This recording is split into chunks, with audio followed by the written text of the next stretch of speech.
Well, 2019 marks 60 years of the Duke of Edinburgh Award, and since it began, almost 800,000 young Australians have completed it. To honour this milestone, the largest gold award ceremony ever held outside of the UK took place in Sydney on Friday. Yeah, and Jane and I were there, and it was just astounding because we're there with almost 400 amazing young Australians who received their awards in front of, well, the Prince himself, Prince Edward. And Ellie and Pippa Buchanan were in my group. They join us now this morning. Great to see you again, ladies. So, Pippa, I'm going to go to you first because I know you're the most nervous. Getting the gold Duke of Ed, though, what does that mean for you and what did it involve for you? It means quite a lot to me because I've been working up to it for about 3 years. So I started with the bronze, silver and moved up to gold. And I think it was quite a big milestone because a lot of things led up to it. So you have to do 3 components for the award, so a skill, sport and service. So for my skill, I played the trumpet.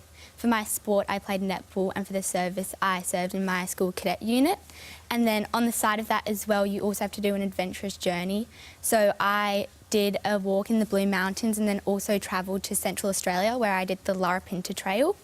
And then on top of that as well... Which is really hard to do. Yeah, it was quite hot as well. Yeah, and then on top of that as well, I went to Tanzania as my residential project and worked in local schools there.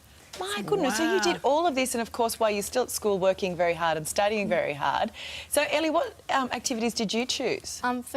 So as Pippa said, you do 3 sections. So for my sport, your physical recreation is what it's called. I did cross-country running. Those slouches, are they? Yeah. Wow. And then... Your parents must be so disappointed. Their mum's running the marathon right now over the bridge. She's not doing the marathon. I think she's Only 10K. Yeah, 10K. Oh, only 10K. And then for my service, I did learn to swim, so I taught people how to swim. That started at school as a service learning project where we taught refugees how to swim as part of our school service project, and then I carried that through. And then for my skill, I did learning to drive, so a lot of people, I think, choose that because we do it anyway. So why is it that you want to do the Duke of Edinburgh? Because, I mean, it's obviously been going for 60 years. It's still popular. There were 400 people at that ceremony. Why is it you want to do something like that? I think it's really great to develop your personal skills, and also we've had some role models in our lives who did it before us. So our cousins have got their gold award, and also our mum, so like 30 years ago, got her award as well. So they really inspired us.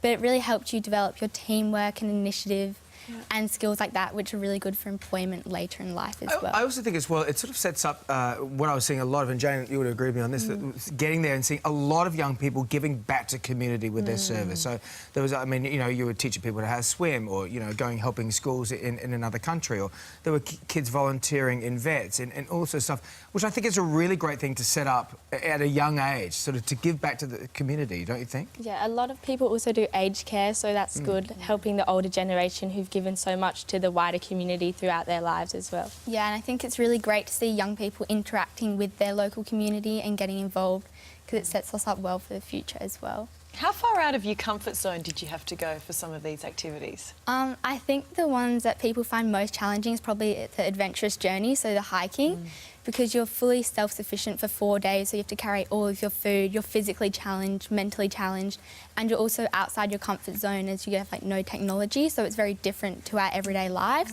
So I think that's probably the most rewarding experience I had through the Duke of Ed because it was something so unfamiliar, and I think that's the same for most other people as well. That's something Prince Edward said to all of us. He said one of the things that a lot of... You just called him Eddie, though. Yeah. My mate Ed said that most of the people who did it, the hardest thing was giving up the phone. Yeah, that's exactly right. But also as well, it was good to see this year as well, it's good to highlight that it was 50% of the Duke of Ed people were female, and a lot came from like disadvantaged areas and disadvantaged schools. So, ladies, congratulations, you've worked really, really hard. Thank you. You better go find out how Mum's going in her 10K. You two underachievers over there. Nice to have you on the show. Good luck in the very future. Yeah, good luck to you both.